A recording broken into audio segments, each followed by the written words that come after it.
Deceiving horror of Zenith. Wearer of many faces. Changling. Or am I? The Changling. The Changeling personifies the part of Tzeentch's psyche that is the meddler, the deceiver, the trickster. He can take the form of other beings, from the tiniest of insects to the most massive of greater demons. None, save for perhaps Tzeentch himself, know the Changeling's true form, for he goes cowled and cloaked when in his own shape. Perhaps even the Changeling himself has forgotten it. That so many of his pranks have caused terrible wars is no concern to him, for he loves the discord of conflict to breed more opportunities to deceive and dismay. When battle begins, the Changeling is wont to adopt the shape and skill of his foes, in turn pounding them to pieces with malicious enthusiasm and borrowed muscle. So Tzeentch, or I'm sorry, not Tzeentch. No, we are not playing Tzeentch, so we would be way too powerful. The Changeling actually starts way down here in the Empire. Now, there's kind of a reason for that. However, the thing is to keep in mind, you'll probably notice he doesn't have a settlement. That's because he actually functions very differently from other groups I've seen. He doesn't own any settlements in this campaign. It's all about establishing cults. I'll explain that when we get to the campaign here. So, the Tzeentch faction has, of course, gotten some new units added to their roster. Ignore the extended roster down here. Although, apparently they put a village down there. But anyways. Like, for example, they now have the Mutalith Vortex Beast. A greater Chaos spawn of Tzeentch. They actually... Oh, the mod added a Chaos Dragon of Tzeentch specifically. That's great. Yeah, remember, some of these are mods. They have a Cockatrice now. And there are some other melee units, such as these. The Sangors. Some of the beastmen that have devoted themselves specifically to Tzeentch, I guess. There's also the Changeling for the lore of horror. And there are also these cultists of Tzeentch, which you're going to be using to try and establish more. Also, apparently, there are some other lords you can get, like these, like this guy, Amon Chakai, although I think that's part of a mod. And then, of course, there's Kairos, but that's something you'd be dealing with later. The Changeling is, of course, a spellcaster and a shapeshifter, and, of course, has Barrier, because that's one of the things that the Tzeentch stuff has. So, he is immune to diplomatic penalties from trespassing. He can establish trickster cults instead of occupying territory. He can replenish and recruit in foreign territory, which is very important, because you're going to be... Again, you're not going to be settling in any, settlement. You're going to be roaming around just doing stuff and trying to basically just take advantage of these cults to be able to set stuff up. It's very interesting and different. He's very unique. Armies are hidden in regions with trickster cult building. So if you have an army in enemy territory, but there's a cult building there, they'll be hidden. So you can just kind of keep your armies in enemy territory. It's such a strange, different concept. Far favored regiment, +1 capacity for the abominations, which are the blue horrors, and can shapeshift in battle into other legendary lords. I'll show that in a bit when we get into the campaign here. An eternity of meddling in the Chaos Realm inevitably led Tzeentch's brother gods to vie for the Changeling's destruction, for it was the Changeling who cut away Slaaneish's hair as the Dark Prince slept to weave a cloak presented to a champion of Tzeentch. It was the Changeling who sealed the doors of Khorne's citadel while he was away campaigning, forcing the Blood God to shatter his own proud gates when he returned. Yet it is the demon's boredom with such inanities of the great game, rather than the ire of the Chaos Realm, that leads him to the old world to seek greater tapestries of disruption. By the time the deceiving horror becomes known to his victims, be they kings, emperors, or even gods, they will be impotent to act against him.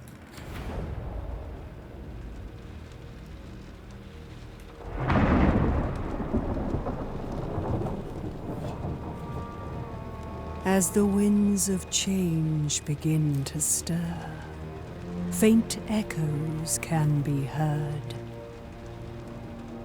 Carried on the breeze comes mocking laughter.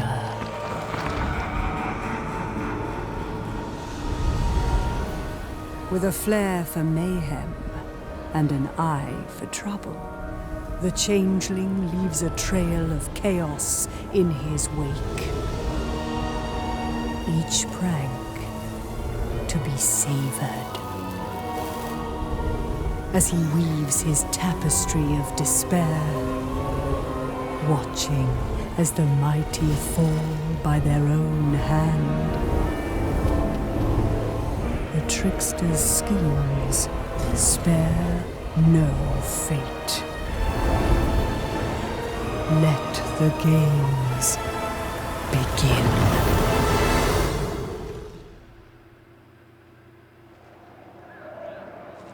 Deep within the realms of men, the Empire prepares to battle Tzeentch's trickster.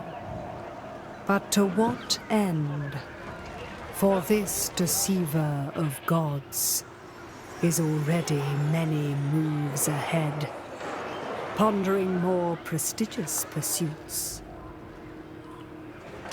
The Elector Counts, nay, Karl Franz himself, is a most opportune target for manipulation, impersonation, and destruction.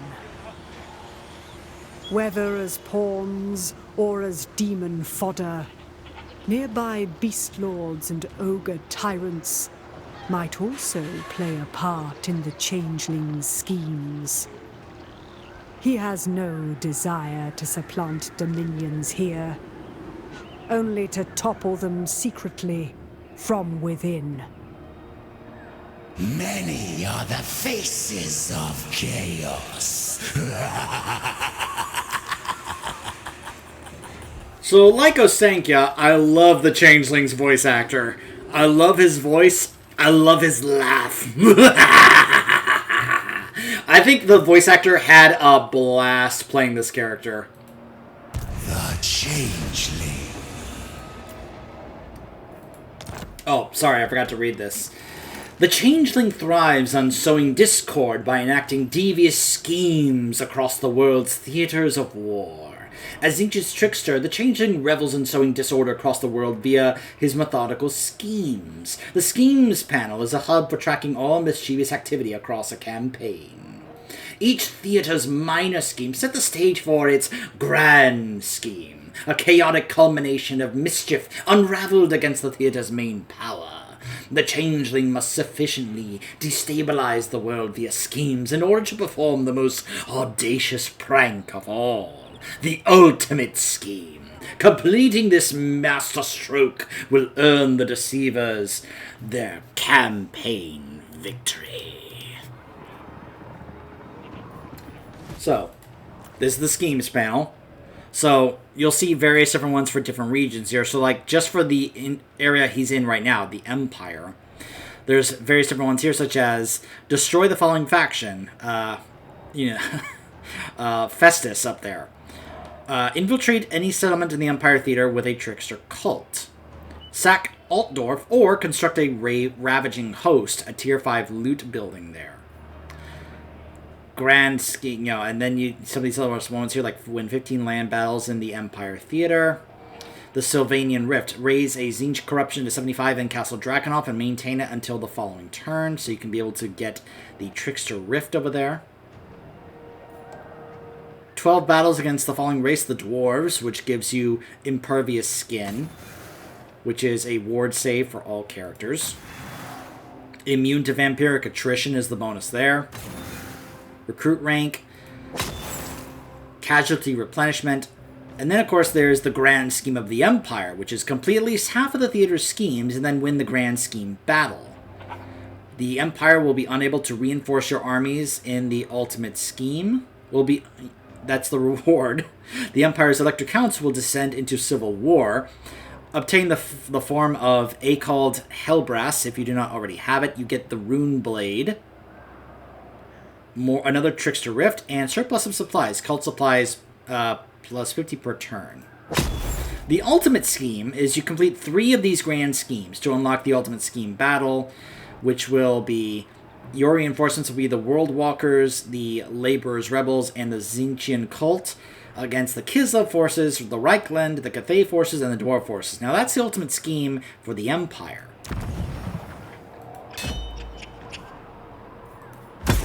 The grand scheme of Norska and Kislev. The Norscan allies will support you in the ultimate scheme. The Norskans will form a warband to invade Grand Cathay. You'll get a new Regiments of Renown, the Cold Voider, which is a Frostworm, and you'll get more recruitment capacity. The ultimate scheme for this, actually no, that is the... So the ultimate scheme is that. So we just got to do these grand schemes. So there's various different kinds of schemes that you can do in each of these different areas. The grand scheme in Grand Cathay. They'll be unable to reinforce your enemies in the ultimate scheme. You get the Kurgan Warband will breach the Great Bastion, enabling Tzeentchian rebels to swarm that theater, and more Winds of Magic cost. Dwarflands and the Mountains of Morn. The Greenskin allies will support you in the ultimate scheme. Greenskin laborers will rise up in rebellion against their overseers. Obtain the form of Gorge's Backstabber if you do not already have it, and you get more cult supplies per turn. In the Chaos Wastes, Tzeentchian allies will support you in the ultimate scheme. Tzeentch will unleash waves of demonic rebels against his rivals in the Great Game. Obtain the form of the Blue Scribes, and you get more Grimoires per turn. 100 Grimoires per turn. Yes, Grimoires does return as a resource for the Changeling. Of course he does, because he's part of the Tzeentch faction. And you get cult supplies. Now, this, like I said, instead of actually taking over settlements, all you're really doing is setting up cults. And what type of cult you decide to set up here will determine how it works. So, there is, of course, some basic military buildings, advanced military buildings. But then there's 2 different kinds of cult buildings you set up here. Either symbiotic or parasitic. Symbiotic is... actually, hold on. Maybe I can actually just go ahead and show it to you guys here. So, first we're going to... of course, he starts off with himself, a horror hero... Zangors, Blue Horrors, a Burning Chariot, a Cockatrice, Chaos Furies, and Flamer of Tzeentch. Of course, the Changing of the Ways is, of course, still here as well, just like it was for Kairos. And again, just as a reminder, even it says here, unlock and win 3 Grand Scheme battles, and then win the Ultimate Scheme battle. So you go ahead and attack Norden here to start off. When you win, you don't have the option to take over. These are your options. Either raise or set up either a symbiotic trickster cult or a parasitic trickster cult. So you sack the settlement and you establish a trickster cult with a symbiotic building to strengthen the owner.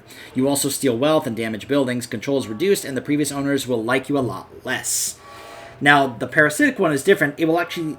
it will leech from the owner as opposed to making them stronger. Now, what's also important, I will go ahead and set up a symbiotic one here,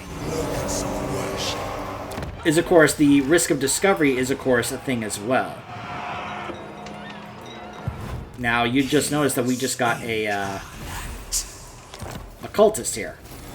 And you're going to be using these guys quite a bit, mainly because they're going to be able to be one of the main ways you can go quickly set up a new cult somewhere.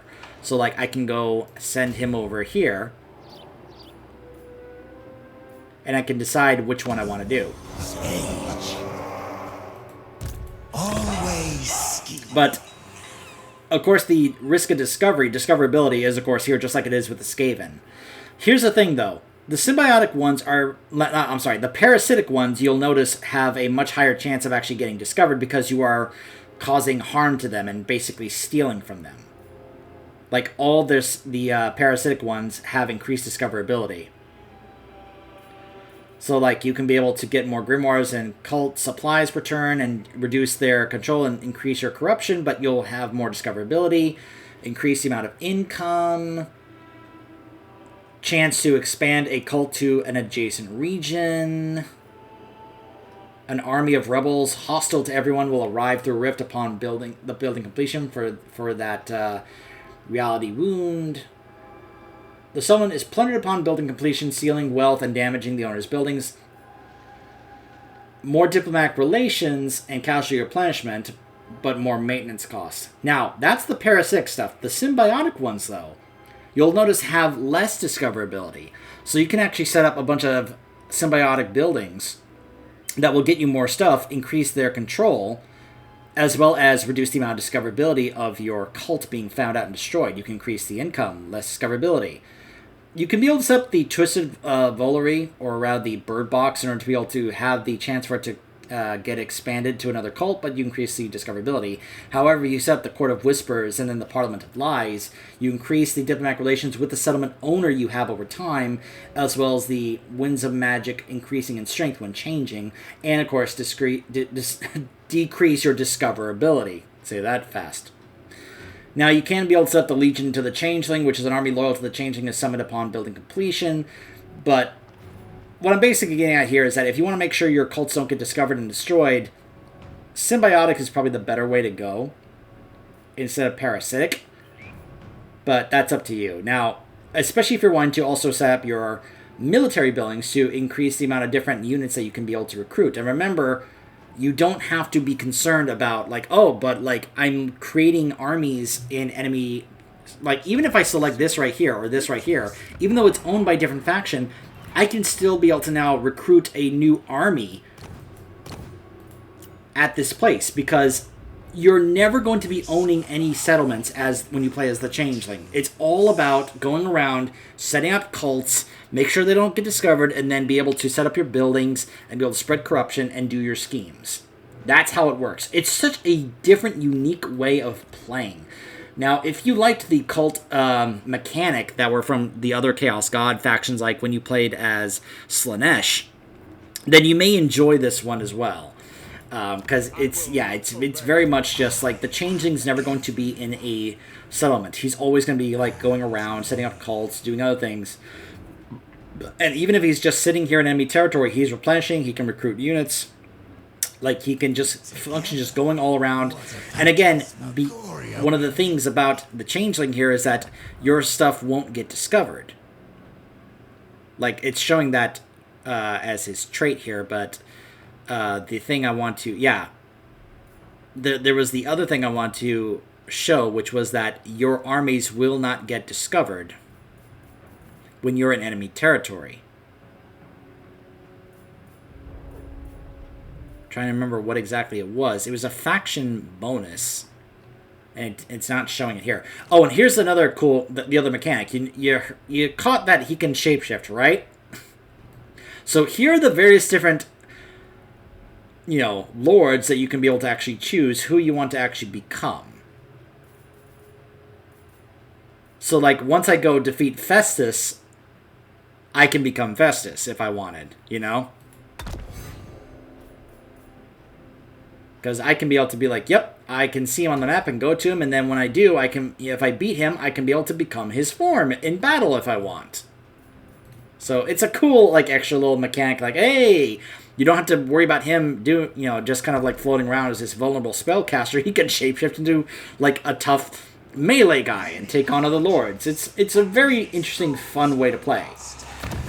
Of course, as you can imagine, using the grimoires on your tech tree is, of course, part of this as well. Not to mention having the trickster rifts is also going to play a role in that as well. Not to mention also being able to have a trickster cultist in order to be able to do these as well. The more trickster cultists and rifts you have, the more you'll be able to then take advantage of these things here to be able to give them more capability in doing other things, such as summon trickster cultists in the theater over there that you can set up cults over there. So, yeah.